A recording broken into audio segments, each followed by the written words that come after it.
On this episode, we give our impressions on TLC, Vince McMahon making a TV appearance, Roman Reigns winning the WWE title on Raw, Becky Lynch versus Charlotte, listener questions, and tons more right now on Byte That.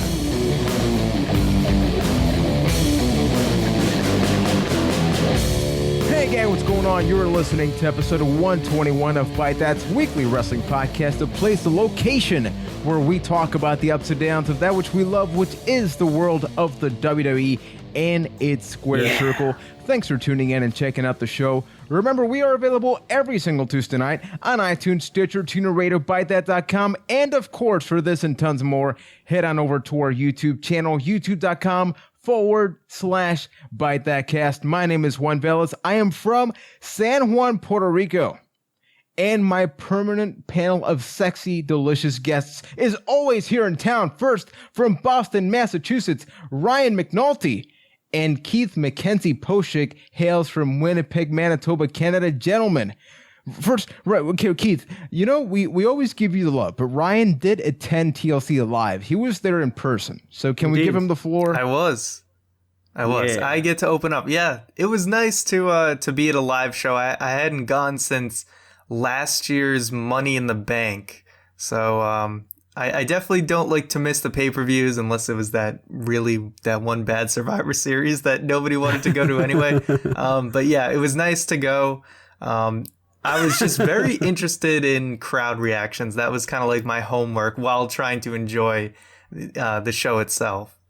Wasn't there a sign in the crowd that said, like, Survivor Series 2004 sucked or something really? like that? I didn't see that. I saw it on Squared Circle and made me laugh. Well, as far as signs... 2014, the crappy Survivor Series that you're talking about. I didn't really get to see too many signs because I was up in, like, the balcony seats. Yeah, like, you tweeted basically, out some pictures, right? Yeah, I was, like, basically balcony behind the commentators and, you know, right where the... I was right above where that like pre-show panel was and everything. So how was your excitement going in? Last week you even said that, yeah, things aren't looking too great, but usually when you just walk right in, that fades away and you're excited. So did you have that experience? Yeah, of course. I mean, you're still going to see the guys you want to see. You still know there's going to be TLC matches, ladder matches, tables matches, for, you know, to a lesser extent, chairs matches. Oh, yeah. But, you know, so you know you're in for some crazy spots and things like that. And I think I was pleasantly surprised with the show. I think I expected a little less and I got a little more. Agreed. TLC was a really good show. Yeah, I enjoyed it. It was weirdly paced. I thought they started off strong. They started the show with a showstopper, and then it kind of fell into this lull for most of the show, and then little peak when the Kevin Owens versus Dean Ambrose match happened, and then it was kind of fell flat from there, at least in my opinion. But I think the opening match was worth the entire price of admission as far as I'm concerned. I'm actually quite jealous you got to see that live. Yeah, that's last year's Money in the Bank, I saw some crazy ladder spots as well. So I guess I'm lucky in that I've seen a lot of crazy ladder matches recently. Yeah, I feel like they kind of they blew their thing, you know, all at once with the ladder match. That's why you got to pace yourself. Yeah. The crowd had to rest quite a while before they kind of came back alive again for like the ECW tables match. But yeah, that match was a really good match phenomenal. Too.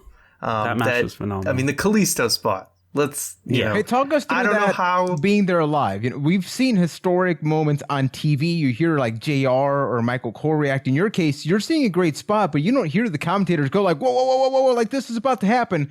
Like, how do people react around you when they know that's about to go down? Yeah, everyone was just like, it was that simultaneous groan of like, oh my God, but like you feel their pain, but not nearly with the pain that they must have felt. Yeah, Kalisto, I don't know how he was walking on Raw the next night. Like, I don't know how he's walking at all. Like, I've never seen anyone take a landing like that on a ladder before. Yeah, because usually it's knees or back, but that was just full on force. And let's talk about that match in particular. My prediction was with the I was gonna say New Age Outlaws. I don't know why. The Lucha Dragons.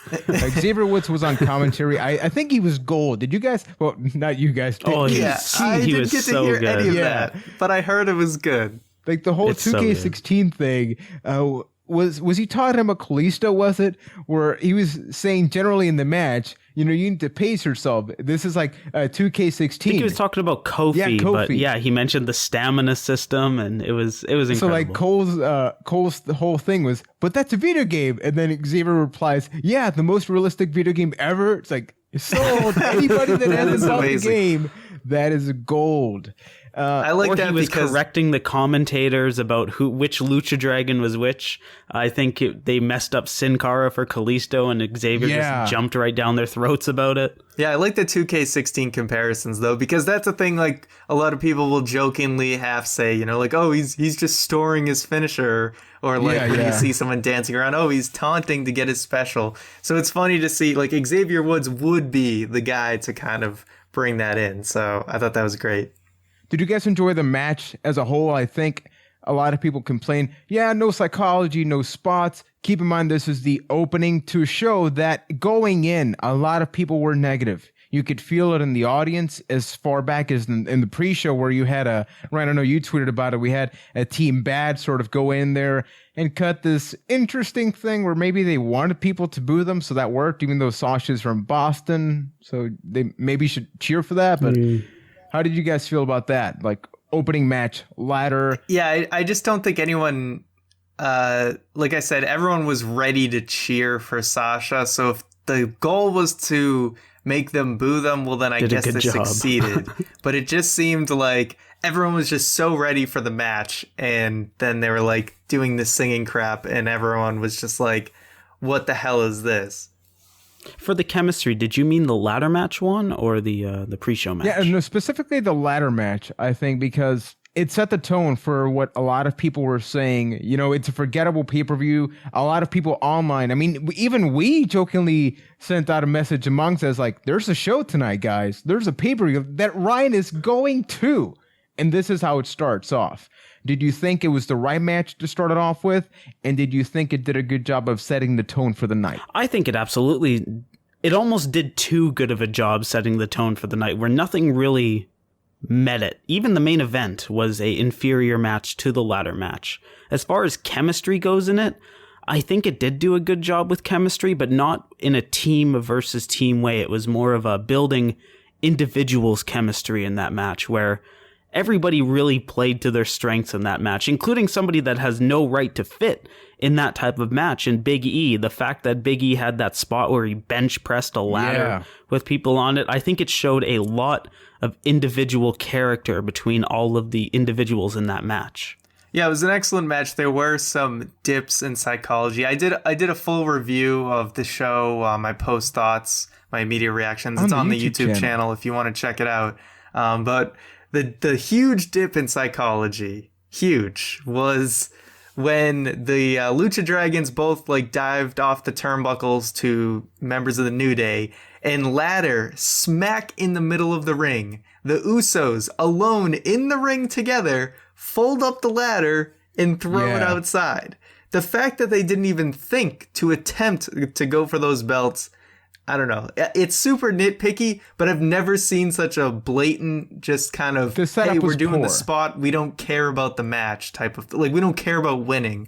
That was the one thing that kind of took away from that match. And I probably would have not put it as the opening match, but I understand that it's TLC. You want to open with one of the specialty matches. You kind of want to space them out as much as you can. If you put Owens and Ambrose on first, it's you might have to put the ladder matches a little too close together. I feel like they were probably in a tight spot where there wasn't a better place to put it, but the pacing was going to be off no matter what you did. True. Now, a lot of things happened between TLC and Raw. We are obviously going to talk about Roman Reigns becoming the new champion on Raw, but getting to a couple other things. We got another champion in TLC, Dean Ambrose, out of nowhere. I don't think many people expected this to happen, especially the way it did. Not at all. Yeah, a clean win, not with a finisher. A lot of things that we usually say do not happen anymore, and it happened. So Dean Ambrose is your new United States champion, Intercontinental champion. My apologies. What do you guys think about that? So good, he beat Del Rio, who wasn't even in the match. Yeah, man, that good. What do you guys think of it? I thought it was a good match. I kept thinking back to how you guys said that you thought it was going to be a disappointment in our predictions, but I don't think it was a disappointment at all, that match. It was a little slower pace, but I think that works for a Kevin Owens versus Dean Ambrose style matchup. Yeah, I thought it was a pleasant surprise. I expected it to just kind of be short little match and then, Owens gets the win, whatever. But they put on a really good match. I really like that Owens never got to hit the power bomb. Like, Ambrose kept finding a way out of it. And I thought that was kind of a good story to tell. And then Ambrose just kind of getting that Hurricane Rana into a pin, totally catching everyone off guard. Like, the crowd went insane when that happened because nobody was expecting it. I think the whole psychology of the match worked because in a show where you're filled with all these TLC matches, a lot of people complain. How come the match that should have it doesn't? And I think that from a storyline standpoint, you're so early into this. And this has the probability to be the feud of the year 2016 if they really go all out. And then you have it build up to that TLC match, to whatever match you have. But you have a tough thing to sell. You're in there, no weapons, but it was a believable match. People marked the hell out when Dean Ambrose won, and I was a little worried that wasn't going to happen. We know Kevin Owens is developing a huge fan base. You guys saw it on Raw, just the backstage promo, something else that we got. I think overall these two shows really did a good job of showing that they are thinking about different options. But Dean Ambrose, champion, super awesome, and then just transitioning quickly to something that did happen on Raw. We're seeing that Kevin Owens is experimenting with sort of a mildly psychotic state of mind, pointing out that Dean Ambrose may be the lunatic fringe, but we've seen nothing yet. And then Kevin Owens may be going into that. Is this you softening us up for the whole Bray Wyatt transformation? I was gonna say, I've been making fun of you for months. Thank you. About that, but. Say it. Maybe you were on to something. Yes. Okay, hold the phone. Hold the phone. For anyone who doesn't know, by the way, Juan thinks that... Or explain yourself, Juan. Okay, so this was maybe like 2 months ago where I even said here that Kevin Owens being the prize fighter and all of these things should go on a losing streak to the point where instead of acting all cocky, nonchalant, he starts legitimately just caring about and destroying everything and developing a psychotic character, kind of like how I was hoping Bray Wyatt would be with all of these losses that he's been suffering. Now, these two fine gentlemen here poked fun of me. Keith had me like a 10-minute rant to try and justify this. And now, if you looked at Monday Night Raw, available on the USA Network on North America, it's happening, people. So I'm right, and you guys are wrong. It's 1 week. Let's see how consistent this is. And it was a typical, I'm a heel, I'm pissed off, I'm going to beat the crap out of Dean Ambrose because I want my title back. We'll see. But we'll question, did you like it? Yes. I like to see that, hey, there's some emotion. Like, that loss affected me. I'm mad. I'm going to beat the crap out of you.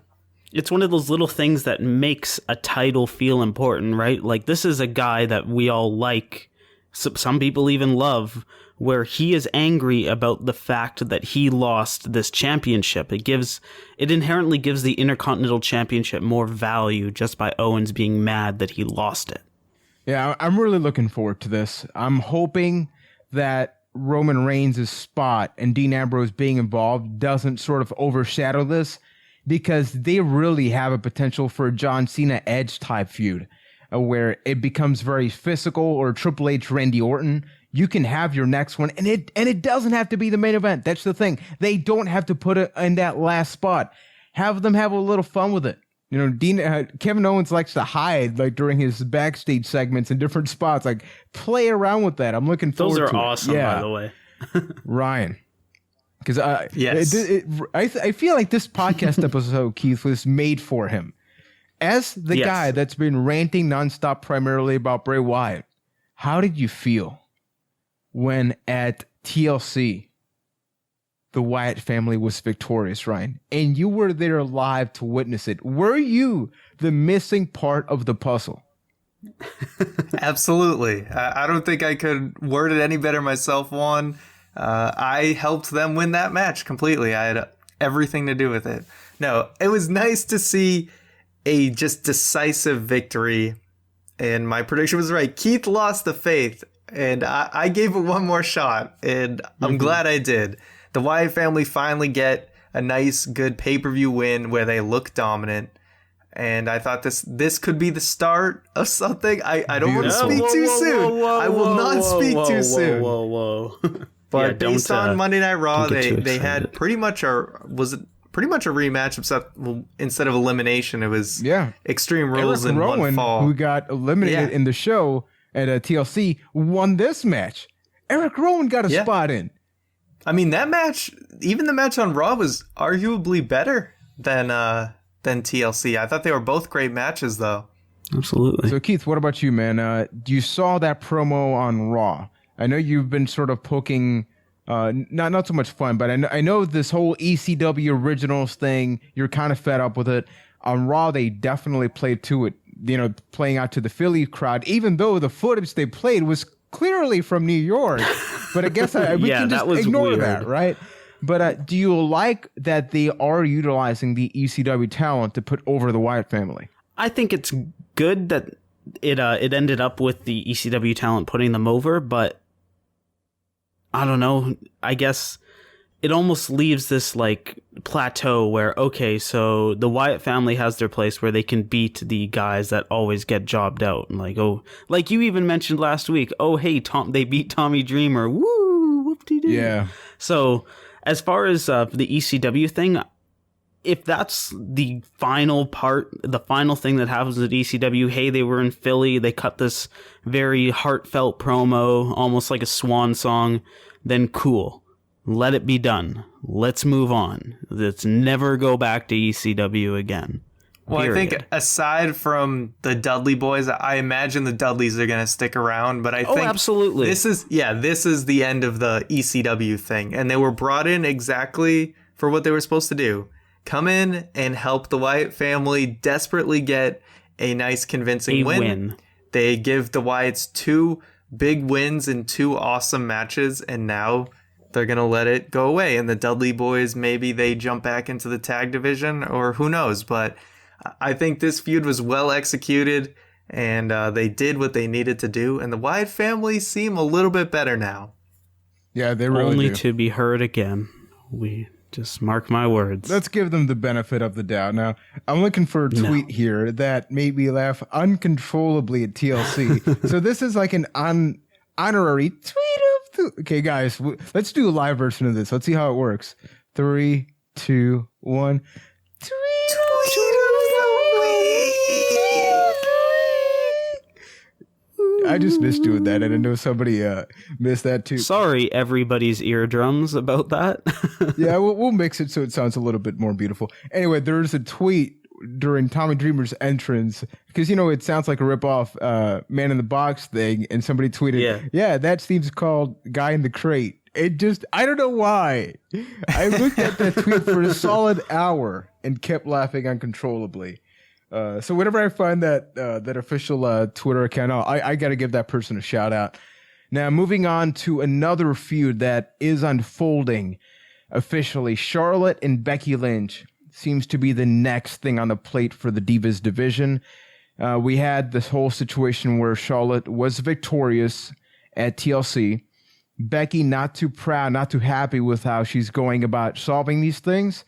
And now we're seeing the situation where we have Ric Flair, Charlotte being super happy, and Becky's sort of like, yeah, fine, I'll go with it because, we're BFFs. We know what's going to happen. Historically, this is nothing new.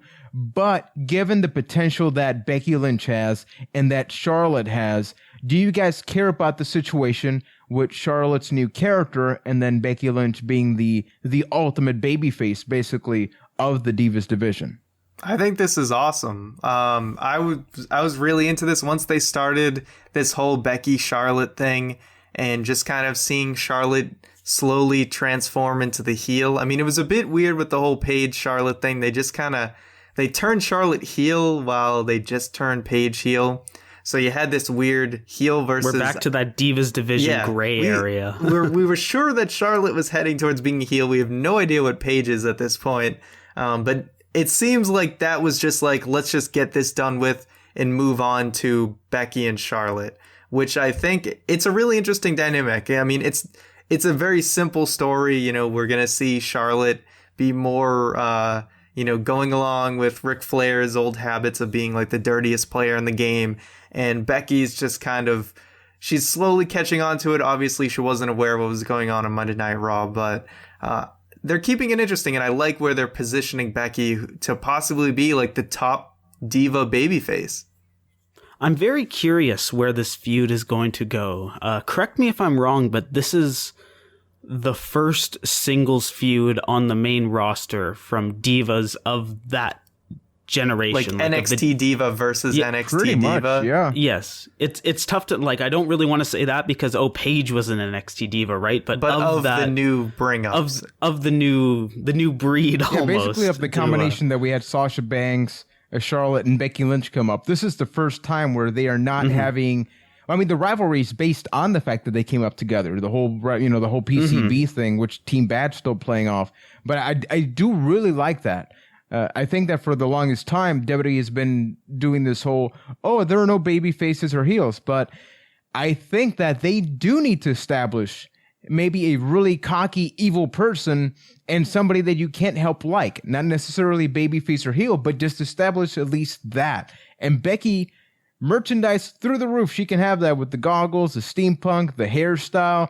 And Charlotte, you have Ric Flair with her. And I think that he can really benefit the situation that we sort of talked about last week, where Charlotte on the microphone, still a little awkward.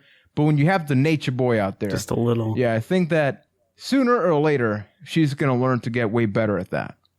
And one thing, I was just listening to Steve Austin and Wade Keller on the way home from work. And one awesome point that Wade Keller brought up was, at first you kind of have Ric Flair and Charlotte, cheating or whatever, doing all that to get, people to get the heat on them for being heels or whatever. But then eventually, because everybody just loves Ric Flair, you can eventually have Charlotte just disregard Ric Flair, kind of throw him, cast him aside, surpass him, and then that will get people even more mad. If she starts treating Ric Flair like crap, and they could do a whole storyline with that, and then get some nuclear heat on Charlotte. So there's a lot of things they can do with that. But I have a question for you guys. Do you think because this is Charlotte versus Becky Lynch, is this doomed to fail no matter what they do? Because you almost have that expectation because they're from the NXT crowd where you know what they've done there, and they're probably not going to bring that caliber up to their match in the main roster, right? So is it doomed to fail just from that? I don't think so, because we finally got rid of the stigma that is Divas Revolution, and we're just letting them have storylines. I think if this was branded as, and maybe it could still happen, I don't know, where Charlotte goes, I officially started this, then that's a problem because you're setting a standard. You're reminding people why this even started. But if it's just this personal rivalry that started because of this team that came up, I think they can go all out, because eventually, guess what? You can either do the Ric Flair thing. You can have Sasha Banks say, hello, remember me? I came up with you guys. You can have Bayley have a one-shot deal like NXT Women's Champion, if she's still champion by then, versus Divas Champion. There are many options, and I care about all of them. So that's really nice. I mean, it all depends on how much time they're willing to give them. They put the women's title match or Divas title match as second to last on the show, which you can look at one of two ways.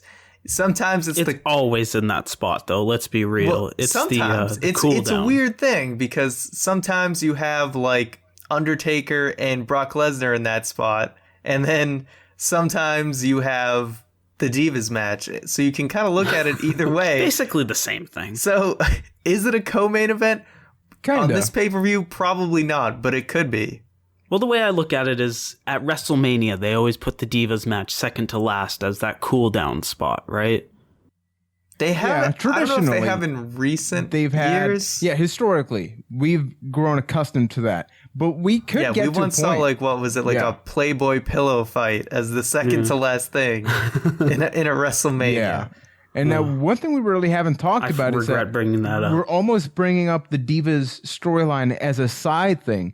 But when you look at the whole spectrum that's happening in the WWE, like Charlotte and Becky have a potential to really sort of rival the Roman Reigns storyline. When you factor in, Ric Flair, the fact that this is such a personal rivalry, I know a lot of people may think of this or hear us and say, really? Come on, it's the Divas. But it's true. And I think that is how they should treat it. Stop treating it as a side project thing. What I really want to see them do, and we can't really give our NXT TakeOver London predictions here, but NXT TakeOver London has 2 specific Divas matches, and they have their separate storylines, and one of them is not even for the title. I think that if in the main roster we are able to have that, where we have Charlotte and Becky Lynch here, and you have Sasha and somebody else over here, and they don't have to interlace because the storyline is that good, that's when, at least for me, I can go like, okay, you really care about that. What? One, the show's only 3 hours long. Where are you going to fit that in? Well, that's where you have a pre-show, and then you have a post-show, and then you have SmackDown, and then you extend Raw to 4 hours, Keith. Because I know that's what we want. The point is, they're starting to put the pieces together. Team Bad is kind of doing. We don't know why they were doing what they were doing, getting tickets or whatever, but it's clear that they are going to start doing more than just one Divas feud. The fact that Ric Flair is consistently being involved in the storyline, I mean, you got a legend like Flair there, it shows that they do care. Yeah. And they're actually, it's not just Flair's there just to dance around or whatever. Like, there's actual storyline progressing and going on. So it's clear like the efforts are going in the right direction. What happened in a week? Like, contrast to last week's episode. We didn't even just say this Raw was like really good. I wanted to get to that point now. Like, for context, last week we barely even had an agenda. Like, the YouTube version of the show seemed empty because just 3 lines. Yeah, but now we've barely been talking about negative things. This all happened in a week. Ryan, Keith, and myself, SRT style. What would you say has been the biggest change for you that made this podcast experience be more about positive things or hopeful things that are happening? I think it's when you're entertained by what's going on the show. It doesn't bore you to death. And that right there is the gold star point. And B, you feel like things are heading somewhere. Like, what you watched wasn't a waste of time because you're like, ooh, like, oh, what's going on here? Where's this going to go? What is this leading to? I think the word there is progression, is that things feel like they're progressing from week to week in a entertaining factor and something that you actually like enjoying, where we're not just seeing, Roman Reigns versus Sheamus. They'll go out, they'll cut a promo, Roman will get the upper hand and beat everybody up in a 16-man tag match. It's a actual progression, and consequences in a way were a big part of Raw, where things finally started catching up to Roman a little bit. And I think that was a big part of the entertainment factor for the show. Yeah, people like progress. I mean, you can tell when a TV show is spinning their wheels, and there's other, there's like a season of the show Lost, like the beginning of season 3. I remember like nothing's going on for so many episodes, and a lot of people hated it. Like, people like to feel like there's progress, things are happening. And boy, does wrestling have a lot of wheels you don't want to spinning. watch an episode of something and be like, if I didn't watch that, my feelings would be no different. For me, I think the key thing is that the characters care about things. When you look at Raw, and this is we'll get to the announcements before that, but Vince McMahon interrupting a match, that shows to me whatever is happening in that ring is not nearly as important as what I have to say about this situation. Kevin Owens backstage. First of all, backstage promos, like just people walking on Raw, like that is something that doesn't happen enough. Not the same old like set where Renee Young interviews you, but something else. Yeah, you like to know that there's life outside of the 2 locations we keep seeing. Exactly. You feel like this guy lost the title the night before. He's pissed. Here he is on TV, not on the YouTube version, not on the YouTube clips, which usually fill that gap. But like on the main show, Kevin Owens is reacting to what happened the night before as a former champion, saying what he's going to do. Simple, clean, to the point, and I loved it. And that's why I'm super happy about what happened here. In a limo pulling up scene. Yeah. Like, when's the last time we got that? Yeah. Really? I think Vince was the last time we got that over a year ago. Yeah, we'll get to Vince in a second. Before splitting off the show, any comments about the New Day between TLC and then some of the things that happened on Raw? New Day was the most over thing at the show for sure. God, like what's it like being there when Big E goes over the loudspeaker and he's just like, I couldn't even hear him. That's how loud it was. Like, that's incredible. I couldn't even hear him. Oh, and I just want to experience it. I don't know. Like, I don't know what the last wrestling show you guys were at, but basically, at least in Boston, what it used to be was when you sit in the crowd before the show starts, chants always break out before anything even starts. The woos happen a lot. Generally always, let's go Cena, Cena sucks. But this was all New Day rocks or New Day sucks chants the entire time. That's a good sign. Yeah. Really and good. Even like they were doing the Sasha Banks chant to like the New Day rhythm and things like Ryan, that. People want to know, did you gyrate during New Day's entrance? And if so, where's the video for that? Did you at least, or if not, did you at least clap? I was clapping. I was clapping. In rhythm. Okay. Just clarifying. With what little rhythm I have, Juan, I clapped. I've seen that little rhythm. It's okay. The rhythm. Okay, let's splitting off. All right. 2 announcements. So now. what do we have to announce? Yeah, ladies and gentlemen, things are happy. Santa Claus is coming to town. He's going to go into your house and break in. Basically, it's illegal. So that, first of all, that's wrong. But anyway, Santa's a criminal. He should not be allowed. He should not be free on the streets. He's a smooth criminal, for that matter. But anyway, last week of the year, 2 weeks from now, a bunch of cool stuff's going to be happening. Last podcast of the year, best and worst of WWE 2015. The Byte Awards are happening, so that podcast is going to be super special.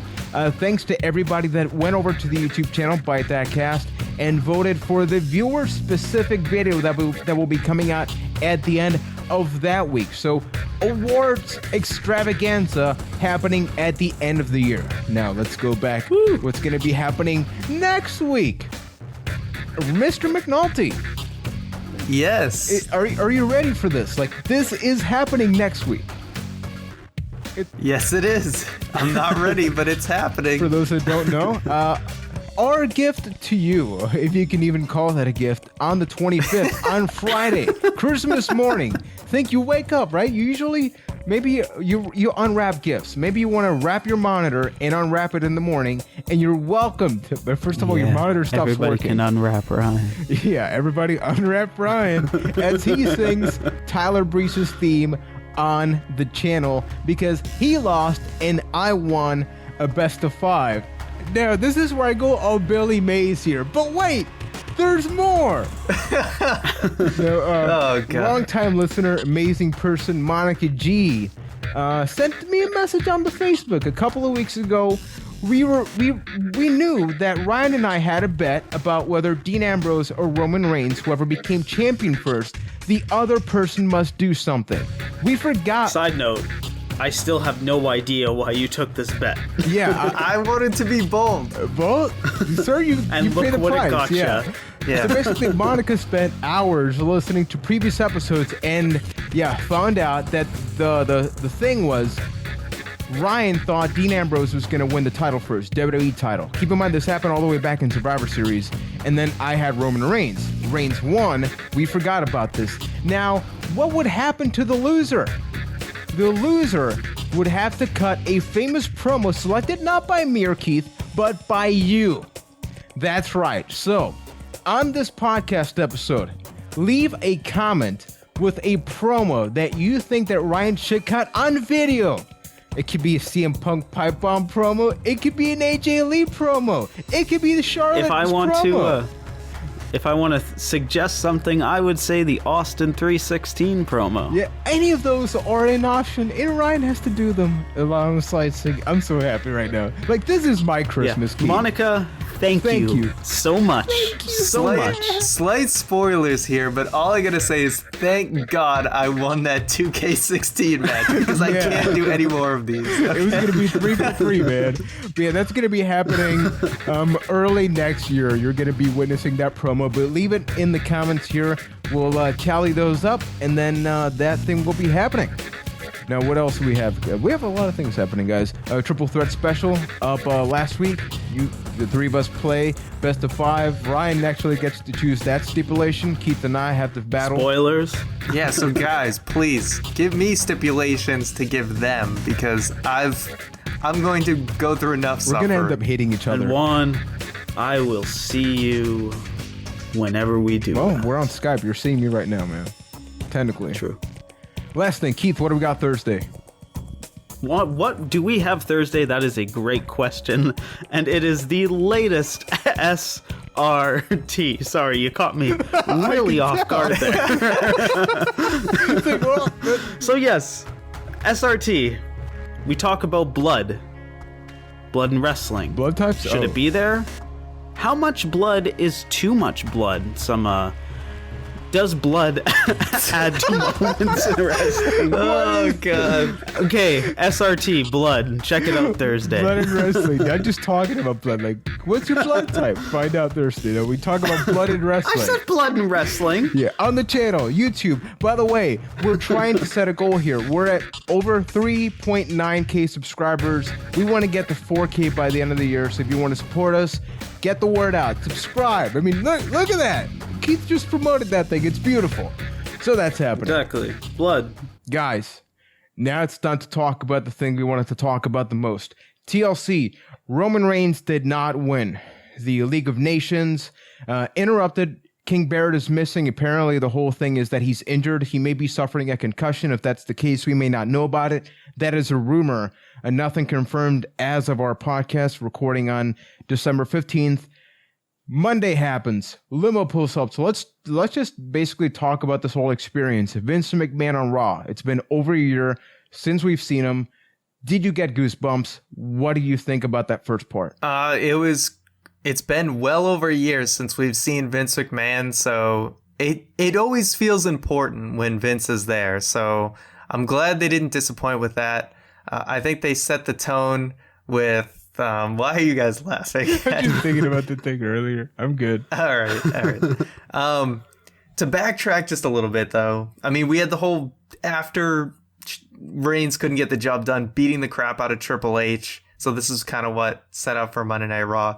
That was the one thing that really got the crowd behind Roman Reigns, because going into this TLC match, it got real quiet. Even though those guys put in a hell of an effort, it was kind of like everyone realized, oh yeah, we're not really invested on that. Because what did we have to go on before that main event? Honestly, I completely tuned it out. I can't tell you a single thing that happened in that match. We were led into that match with tater tots, and that's why I think a lot of people which are delicious, but you don't go for wrestling. And surprisingly, they threw that in the video package. I was pretty shocked that they included They're that. Proud of that. So anyway, Roman Reigns finally becomes the ass kicker we've been wanting to see. Beats the hell out of Triple H. You know, does a weird power bomb through the table that doesn't break, and then elbow table. Yeah, whatever. I couldn't tell if it was a spine buster or a power bomb. It was a spine bomb, and then he elbow drops him through the table, and then wait, he's not done yet. Spear. You know, he hit him with a chair earlier. All that good stuff. So then, obviously, we get Stephanie coming out mad as hell, and everyone's holding their breath. How much is Reigns gonna say? Is he gonna ruin everything from last night? And he did fine. Was it amazing? No. You know, his best comeback when she's, hey, you're a disgrace, and he's just like, no, you're a disgrace. Everything's a disgrace. I have a quick question for you guys before we move too far. These beatdowns that Triple H takes, are they believable for you guys? Because I have such a hard time. Is it because he was selling like Shawn Michaels in the Hulk Hogan match from SummerSlam many years ago? Too, but we've seen Triple H be a top tier member of the roster. Yeah. Yeah, it's Triple H for but years and years and years. We've also seen him sell a like baseball slide kick from Brie Bella. Yeah, it's so inconsistent. This is a guy that is a what? Is it 15, 14, 13 time champion, and now he just gets beaten up by a punch? One of the last guys to beat Brock Lesnar, for that matter. And yeah, was Triple H. Exactly. Yeah. I always have a real rough time with that one. Yeah, I'm willing to take the bad with the good. I think there was more good than bad in this. And True. Obviously, people go crazy for seeing the Authority get any type of like comeuppance or whatever. So I thought that let in good. And then the Reigns did just enough to, with Stephanie just taking the slaps or whatever. But coming out and actually having a mean expression, no smiles. I think that was the best part. And then obviously his interaction with Vince McMahon. So obviously interrupting the R-Truth Bo Dallas match. Poor guys. Did you feel bad? Or it's like, do you feel bad for R-Truth and Bo Dallas because their match was completely disrespected? Or do you think they're just happy because they actually got to be on Raw? I don't know. Probably more the latter. Yeah, even from a kayfabe standpoint, that has to be career killing. Like, you're just having a match, and it's like, oh, so wait, do we walk out together? Because like we were just beating each other. You had to know something was going on though, because just a straight up match of R-Truth versus Bo Dallas, it doesn't seem right. You know what I mean? It's like, is this seems Superstars? Like, did I change the channel? Yeah. Yeah, it was weird, but I liked it, as I mentioned earlier, because I think that the same thing with the Triple H convenience, right? Like this match that never happens conveniently happened here. Triple H was conveniently weaker, but those two things help sell the uniqueness or I guess the seriousness of the situation. Like Vince McMahon couldn't wait. What match is out there? I don't give a crap. Leave my ring because I'm the owner. Because he's Vince. He owns the damn thing. Yeah. Like I could cut a promo right now, but I'm going to wait till the commercial breaks so more people listen to me. It makes sense from a rating standpoint, and it makes sense from Vince. He loves the spotlight. Once again, convenience is effective. Goes right down to the point with what happened, sells the angle. You have Roman Reigns come out. I think the prune thing worried me tremendously because even though I think that the way Raw ended with him becoming champion is super fine, this also tells me like that character is still in there. Like that thing that we keep complaining about him is still in there. He won, like the way it happened, super cool. Sheamus has been great in this, or at least he's played his part to his best potential. Absolutely. But more than Bray Wyatt, more than anything else that happened on this Raw, which could happen or not with Kevin Owens, etc., Reigns, I am still super worried about. Can I go in one of my tiny rants here? I was thinking about this. The one quick thing I wanted to say is like, even though the whole McMahon grapefruit thing is like well established, you can't do two like testicle jokes just in a too row. soon. You don't want to become like a one trick pony or whatever. But continue. It sets a precedent where every Roman feud might bring up somebody's testicles from this point on out. So the two things I wanted to bring up. Number one, Superman, Batman.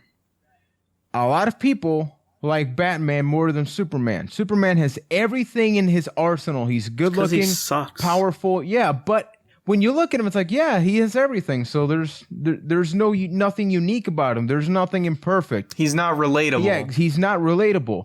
And Roman Reigns literally has the Superman punch, which looks badass, but the whole character, it's like he's good looking, he's super strong. So shouldn't I feel jealousy towards that guy by default? Now let's just put that in your pocket here. Then on the other side, we have frustration with Ambrose. With Reigns, I should say. Well, both. Where he's always getting close to becoming champion, but he never does. And every time, if you notice, he has this panic attack face, or like he's about to burst, like finally like lash out on everybody. And he does that for one night. We've been having this situation since last year's Royal Rumble. Last year. We're coming up to that right now. And you blow that all out in one night.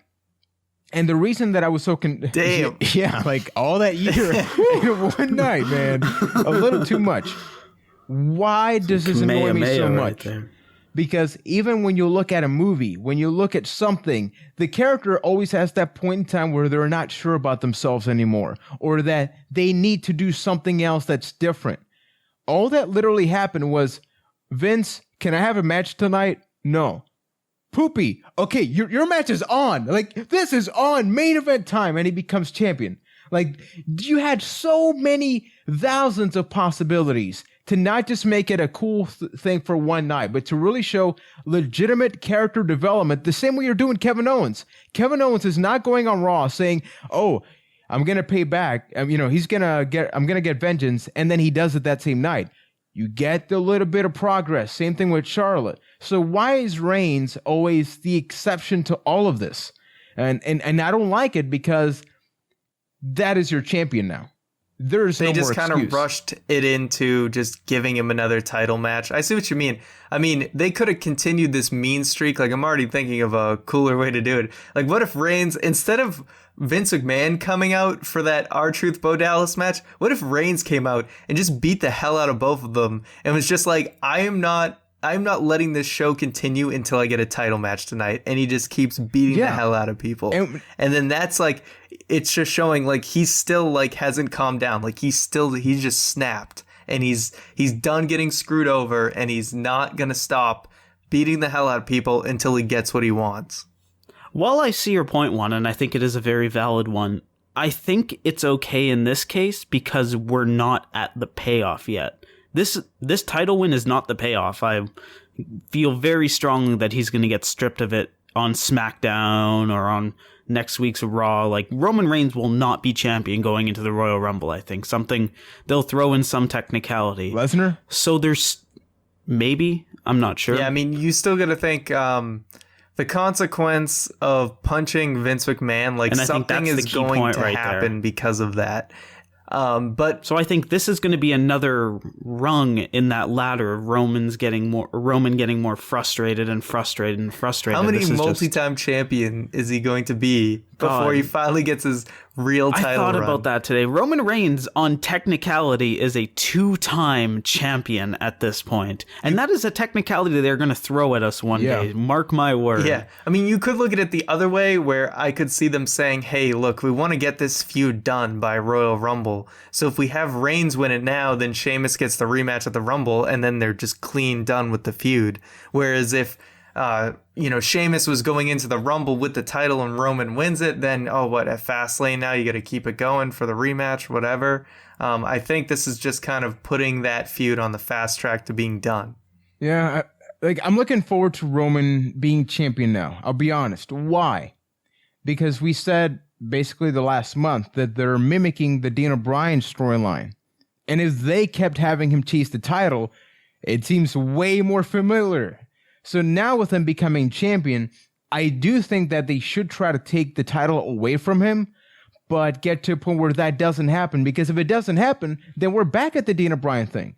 Because then it's like, oh, well, does he have to be in the Rumble match? Then at WrestleMania, it should almost be like, you want to be champion now? Well, guess what? Like, you're going to feel the pressure more than anybody else. Or like, he's like, we're now like beaten up backstage. Doesn't matter, man. You got to have your match right now. Don't do the whole handicap route, because they always go there. Let's put it this way, is I like that we're just going to go on the track assuming that Reigns is just going to be champion now. Like, this is his real title run. Mm-hmm. Like, not every big payoff has to be at WrestleMania. I like that they're doing this now. We're so set up for, he's the big good guy. He has to win in the main event of WrestleMania or it doesn't count. Like, it's nice to just have a little surprise at a particularly weak time of the year. And also, like, we should almost be thankful. Let's be real here. We all know Roman Reigns was eventually going to become champion. Yeah. And let's just get this, can he do it? How many times is he going to get screwed over? Let's get this build done with. He's champion now. Agreed. We're done with that. It's on to Raw. Something else now. That hasn't happened in years. Yeah, there's something else to look forward to. Like, how many times were we going to put up with that? I guess one of the closing things, because we may find out more on SmackDown, which is being taped tonight, and especially during Raw, when the 1, 2, 3 happened on Raw, and having Roman Reigns become champion, what was your immediate, maybe internal reaction, knowing that once again hasn't happened on Raw in years and Roman Reigns is now the champion? I just simply thought, this isn't it. Like, there's no way that this is his main run. This is, he's going to get stripped of it. Have your moment, and then they'll take it away. I was just kind of like, wow, they really did it. He finally got a good reaction last night, and they're like, all right, that's all we needed. He's champion now. But like I said, they've been building this for so long. I'm kind of glad that, hey, let's just move on to the next chapter of Reigns just being champion. And this is the real test. Let's see how he does. And I also felt a little bad for Sheamus because I feel like he was kind of really finding his rhythm as like the heel champion. And like the League of Nations, man, like they need to actually establish them. And I feel like they still haven't gotten off the ground. We still don't even know what the beginning of their theme sounds like. They feel like a transitional stable. Ryan. Say it. Sheamus. Transitional champion. What? Nobody else will get it. Just do it. He's not a transitional champion. That is Ryan's impression of the Rated R Superstar Edge. Now, folks. Rated R. Rated R. I am very happy about just all of the things that have happened in 1 week, which goes to show for anything that we can complain about WWE, they have the potential, the ability to just switch that right around. Now, next week, we do have the Slammies. So before our awards, WWE is having their awards on Raw. They have multiple things that are happening. I'm just going to gloss over generally and get our hype level. And then next week, we'll have more of an opportunity to really break down if we agree or something. Just key things, rivalry of the year. You have Reigns versus Wyatt, Taker versus Lesnar, Cena versus Rusev, the Divas Revolution, Randy Rollins.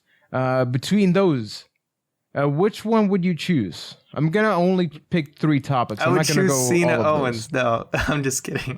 Yeah. Yeah, where is that one? Like, why is that being omitted? I think it's because they don't want to have any duplicates of anybody, so they just pick one of each. But which one do you like? Reigns Wyatt, Taker Lesnar, Cena Rusev, Revolution, Orton Rollins? Honestly, I'll have to say Lesnar Undertaker.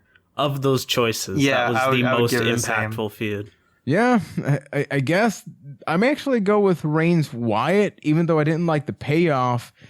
It does show that it was a poor year for rivalries. Like, it seems like at the end of the years now when we can all really these start nominations, not even just feuds. All these nominations kind of have the running theme of, man, this might have been a real slow year altogether. Yeah. So let me actually pick 2 fun topics then.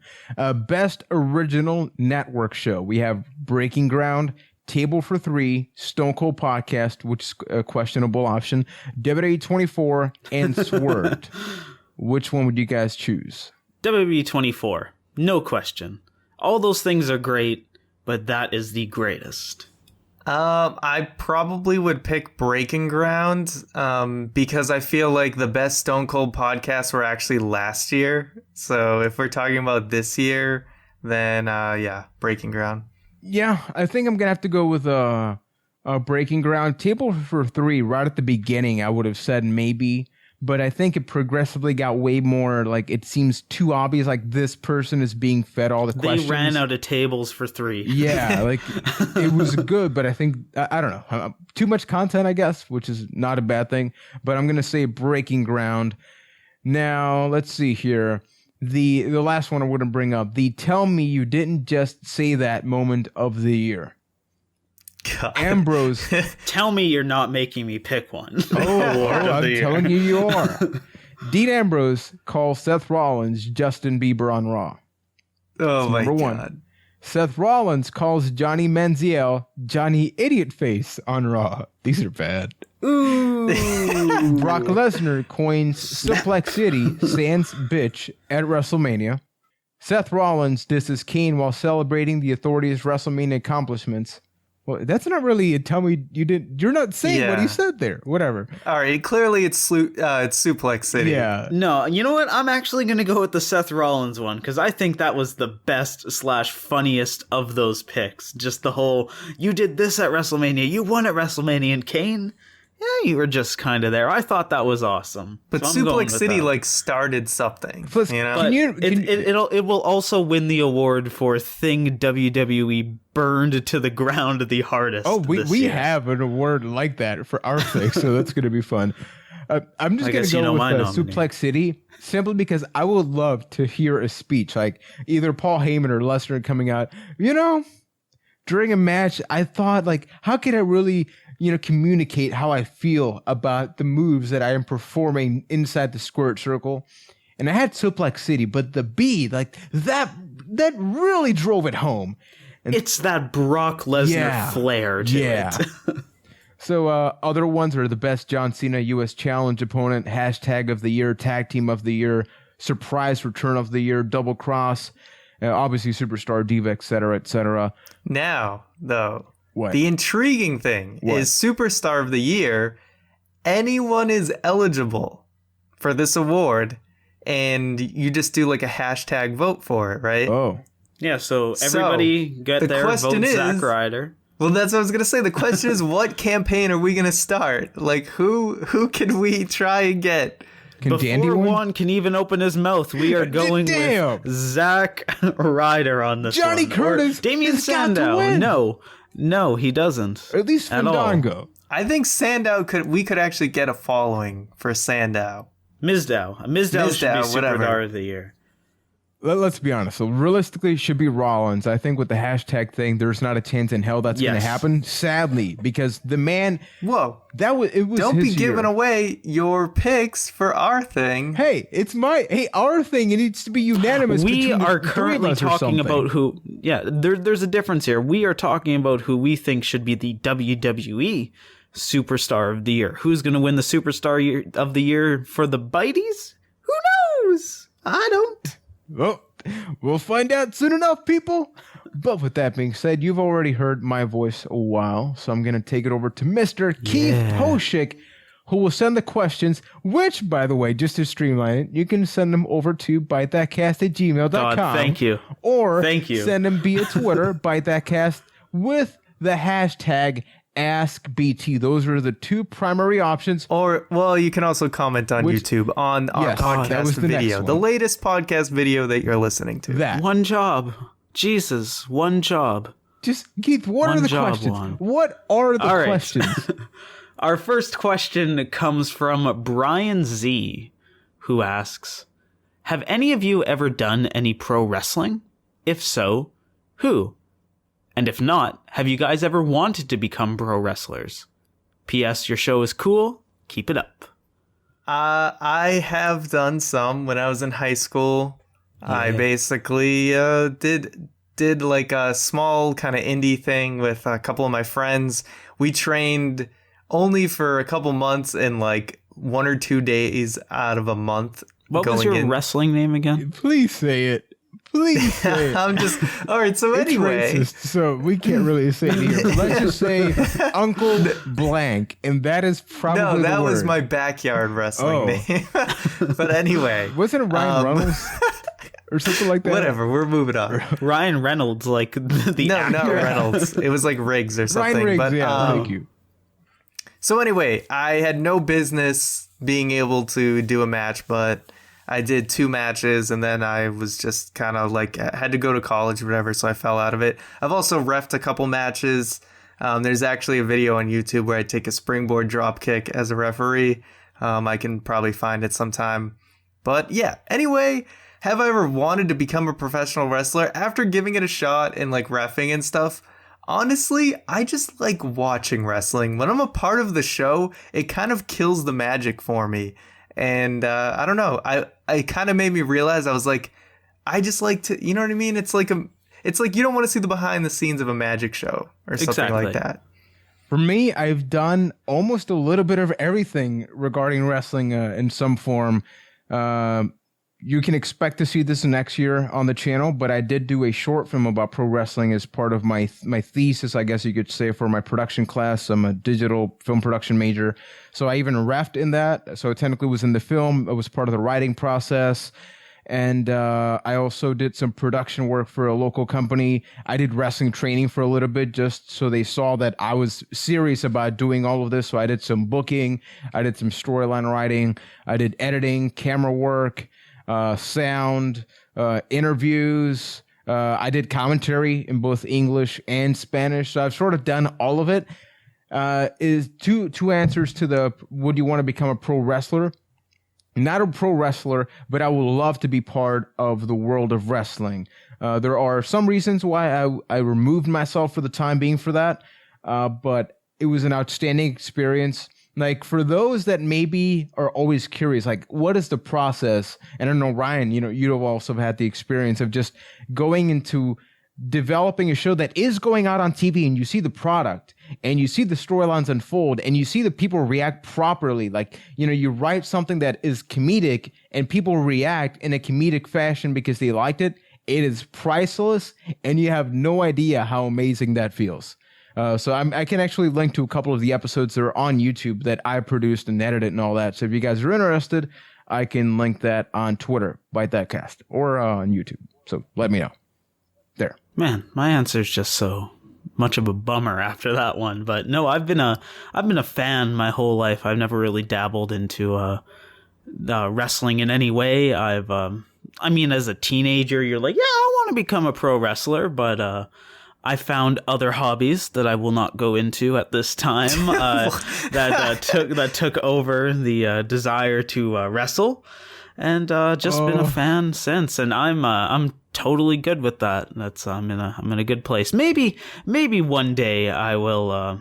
I'd like to do something behind the scenes, but if I don't, I will be totally cool with it. Oh, one thing Also, bumping in the ring hurts a lot. Chops. And, chops. Yeah, chops. They hurt badly. Yes, it all hurts a lot. And then, like, when you get on top of a turnbuckle, you realize how crazy everyone in the WWE is to be taking these bumps and stuff. One thing I forgot, there's one time where I did camera work and slightly produced the TLC match that we had. Number one, setting up the stuff for like the match. Like, I had to set up the ladder, so you're like, whatever, it's not too high. When you go up on that tall ladder inside of a ring, man, holy crap. And they had a spot all the way to the outside, and like doing the camera work for the match, and you're seeing the people in pain, like crying, like you can tell, like non-kayfabe, they're telling you, like, give me a break, like take the camera away because I need to swear right now.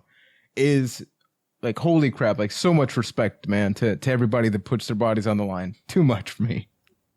Absolutely. So thank you, sir, for the question.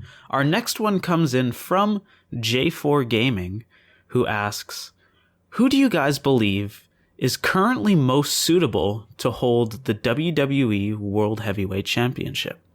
This kid, Roman Reigns. I believe he won it on Monday. Because realistically, like him or hate him, who else can really become champion right now? There's nobody. So Roman Reigns. Yeah, they're really thin on options. So I feel like basically, Sheamus, as good as he was finding his groove, he's not going to be your long-term solution. So really, Roman Reigns is your best bet right now. I mean, you could argue a guy like Seth Rollins if he was still around, but right now, Reigns is the guy to put it on. Agreed. I almost have to laugh a little bit because what a difference a week makes. Yep. But I honestly think that as far as a face champion, Roman Reigns is your best option. And if you're going to go with a heel, Sheamus is probably your guy. I'm saying of the people that are currently on the show. Like, if Brock Lesnar comes back in a couple of weeks, everything changes as far as this answer goes. But of the people that are available right now, I think that is absolutely the best options. So thank you, sir, for the question. Our next one comes in from Balls on Twitter. He asks, as Reigns is now champion, who is your guys' early pick for the Royal Rumble as the winner? Brock Lesnar seems like an option. Maybe even Triple H. I feel like a Triple H Reigns feud is almost inevitable now at this point. So I feel like it's either those two. Yeah, I see Brock Lesnar being an early entry into the Rumble and just plowing through everybody per order of Triple H. When the hell is the last time Lesnar was in the Rumble? Well, 2003. So the last time he won it?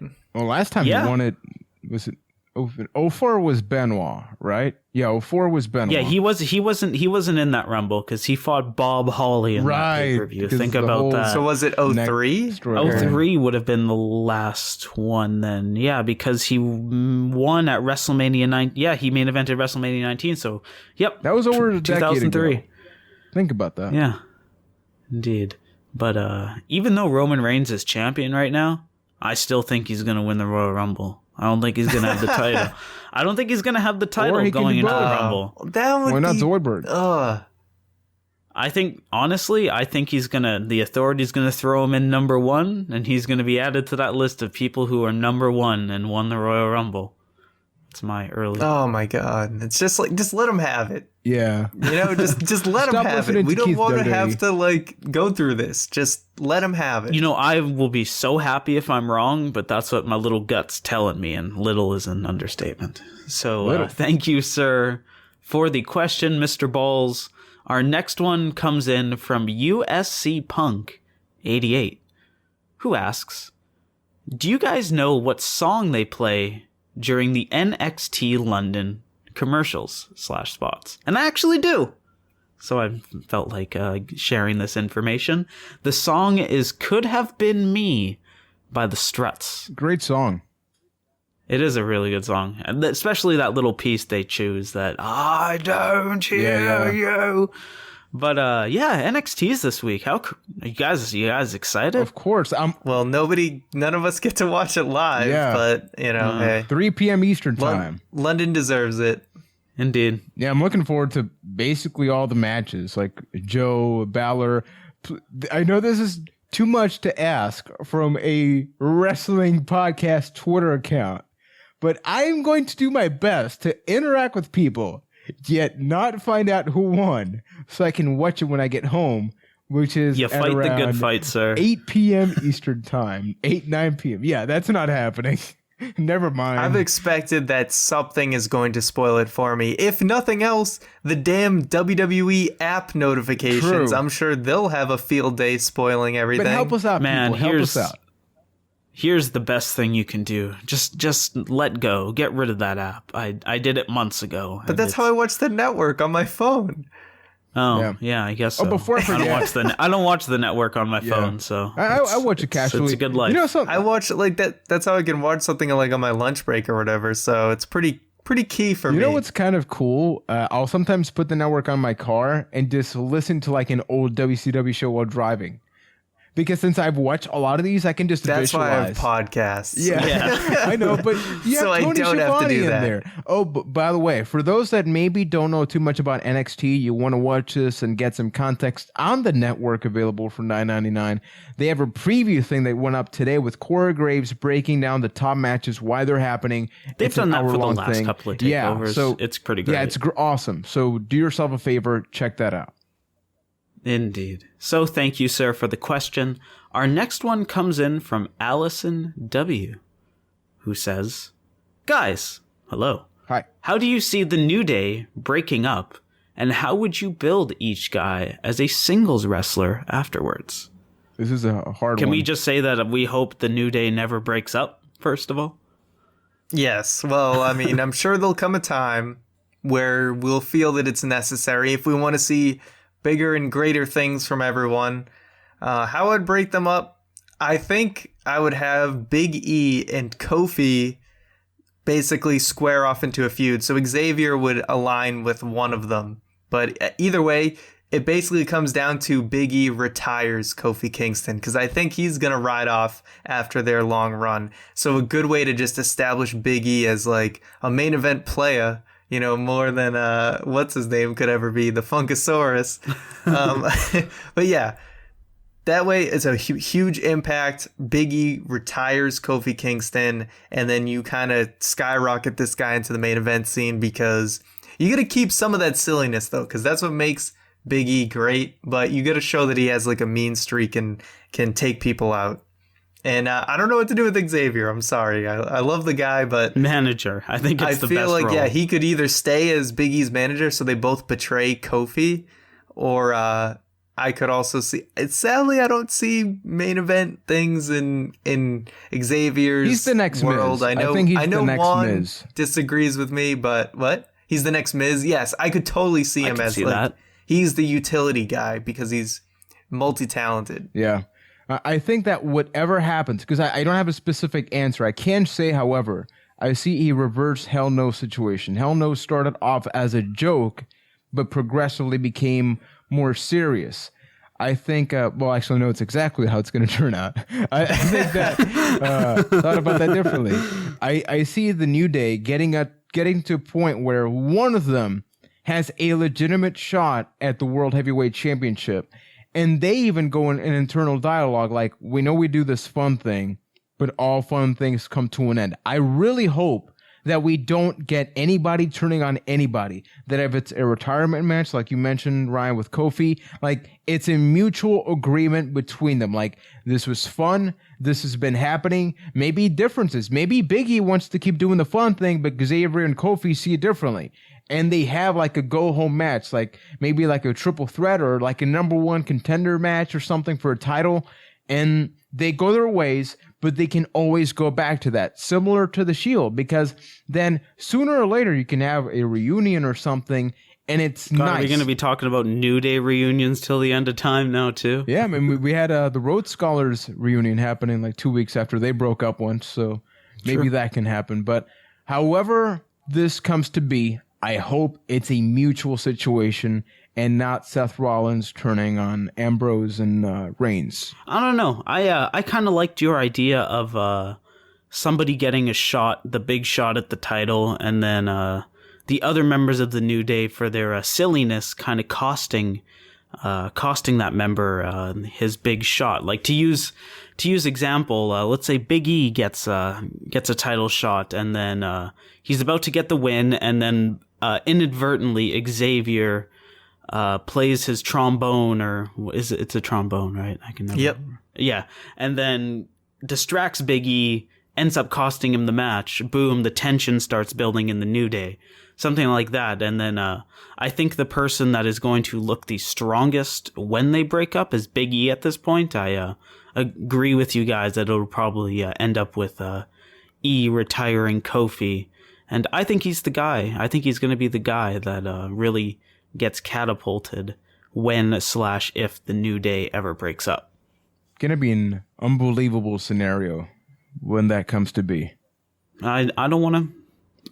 Let's stop talking about this, guys. This is power of I just positivity. bought this shirt. Come on. Yeah, we don't need to break up yet. Get the unicorns. Power of positivity. Keith, get horny. Ooh. All right. Thank you very much for the question. Our next one comes in from NKBE 1324. Can we just have a sample of that? Keith, get horny. Well, okay. NKBE has a question, guys. Let's get serious here. They ask, do you think that the Lucha Dragons will be tag champs in the near future after their showing at TLC? Yes. I think so, absolutely. I mean, these guys keep killing it every time they put them in a pay-per-view match. So it's only inevitable. Agreed. I honestly want to see them as champion more than the Usos at this point. I think the Usos are the third stringer in the tag team division. Kalisto has a ton, I almost said it differently, a ton of potential. And it sucks that the guy is amazingly short. I'm talking like shorter than Rey Mysterio. I think I said this before. Like when I saw him live, I thought that was a kid, like non-jokingly. The guy is super talented, and I would love to see a rivalry between him and Ryback because that match was great. And him and Big E, I think, could have something. There's a lot they can do with this guy. Please, WWE, do something with this guy. Plus, his ass earned him a spot. Well, to kind of go off that, let's be real for a second. Every day that Kalisto is not a hairdresser in the WWE is a good day. Yes. Can we agree? Yes. Yes. Yes. Yes. Yes. Yes. I Did he used to be Well, one? there's that rumor. Well, there used that rumor, that report where, oh yeah, they might change his gimmick to a hairdresser. Yeah, where they apparently okay. experimented that alongside the rest of the talent. They thought he was good, but then nothing, thankfully, came out of that. Okay. Context. Thank you. All right. Indeed. But thank you for the question as well. And our final question of the show comes from Fresh Toast, number 6,000. Because 1 through 5,999 just wasn't good enough. But they ask, do you think Cena will return at the Rumble? Seems like a pretty good spot, and Cena could win the Rumble, maybe? I really don't want that That kind of is a third person to throw into the ring there. Yeah, no, definite possibility. He's in the poster, so he's going to be there. Like, there's no doubt about Is that. he in the poster? That's a good point. But in the match. Spoilers! Like, is he going to be in the match? I hope that he is not. But he's going to be. And that... I don't want to go on all ranty mode. I've already done that enough. But, yeah, probably. Yeah, he's going to be in the match. I don't think he's going to win it, though. I do think he's going to be in the match. Yes, it's going to be one of the big surprise reveal returns, even though kind of sort of not really, for the Rumble match. But I think whoever he's going to feud with into WrestleMania is going to screw him out of the win or throw him over the top rope. Now, question. Has Cena, since he's become champion for the first time, has Cena ever been in a Rumble that he hasn't won? I don't know. Did he win the one where he came back? I think he did. Yeah, he did. He did. And then he won because I think he's just been champion every other time. Yeah. I don't know. We'd have to check on that. No confirmations, but I feel like Edge won that one, didn't he? no, I'm almost positive he won. We do have internet, so we could have the power of checking There's that no out. there is no let's fact do it. checking. Okay, so meanwhile, Okay. while Ryan looks that up, Keith, what do you have for dinner?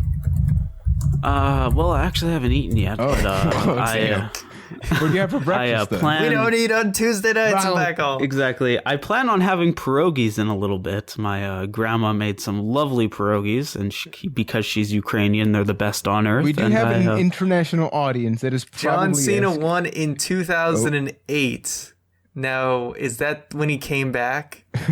Damn, no, we got to go in deeper and deeper now. We're going. Yeah, this All right, doesn't well, end John well. Cena won in 2008 and 2013. So I don't know. Maybe Cena could have been in the 2012 one. I don't remember who was. No, he lost to Batista, didn't he? Wait, in the one 2000... where Vince McMahon tore both his quads. No, that the was. double But I was saying elimination. since Yeah. he's become champion. I was saying since he became Cena Winslow. Has he? You know what I mean? Because he seems like a guy where it's like Cena was so important to the. then. What? Yeah. No, when the Batista one, Cena had not become champion yet. This was going into WrestleMania 21. That one. But anyway, I was saying basically since 2006, I would feel like Cena became such an important piece that it was if he wasn't going to win the Rumble, he needed to be in another match. You know what I mean? And that's why him being eliminated is going to be so impactful. Yeah, that's why I'm thinking if he's in the match, he's probably going to win it. Otherwise, they're just going to have him do another match at the Royal Rumble. Yeah. But that was the end of the questions, right? I could wrap it up. Yeah, but before before we do, any final thoughts? Keith, what's a pierogi? Because I know we're gonna get a legitimate did I interrupt question that? about that. So what is a pierogi? A pierogi is basically potatoes, cheese, and dough. It's almost you fold the potatoes and cheese into a dough. Google pierogi. I don't know how the hell to describe Just it. in case we And if you don't know how to spell it, Google will help you with it. It's delicious. It's great. It's a Ukrainian treat. I love it. Okay, thank you. Now, Ryan. Ukraine is not weak. Ryan, feel the power of the blood. All right, well, we want to thank everyone for tuning in to another edition of the Byte That Podcast. And so, if you haven't hit the subscribe button on our YouTube channel, please do. Help us get to 4,000. That would mean our channel grew 4 times the size in 1 year. What is our subscriber level? It's almost 4,000. What? 4,000? I would say There's no way that could be right, but it is. So check it out. You have to go to our YouTube channel, youtube.com/ByteThatCast, to see that number along with some amazing content, including our SRT going up this Thursday about blood in wrestling. Blood in wrestling. Blood. In wrestling. Blood. And of course, please go to our end of the year best and worst of 2015 to give your picks, because we're gonna do a viewer pick video to see what you guys picked for all of our categories. That was an awesome explanation. And then we'll talk about the Slammies next week, and that'll be fun. And then of course, in 2 weeks we got our year-end awards coming up. So all that's fantastic. I'm gonna be singing for you on Christmas. It's gonna be It's gonna be a great Christmas present for everyone, and then of course, pick a promo for me to cut. It's gonna be horrible, but pick it. Let me know what it is. Stop yelling at them. Why are you questioning the things you were saying? Yeah, I don't know. I don't have to listen to myself. You guys have to listen to me. All right, thanks for listening. We'll see you guys Bye. next week. Blood. Blood.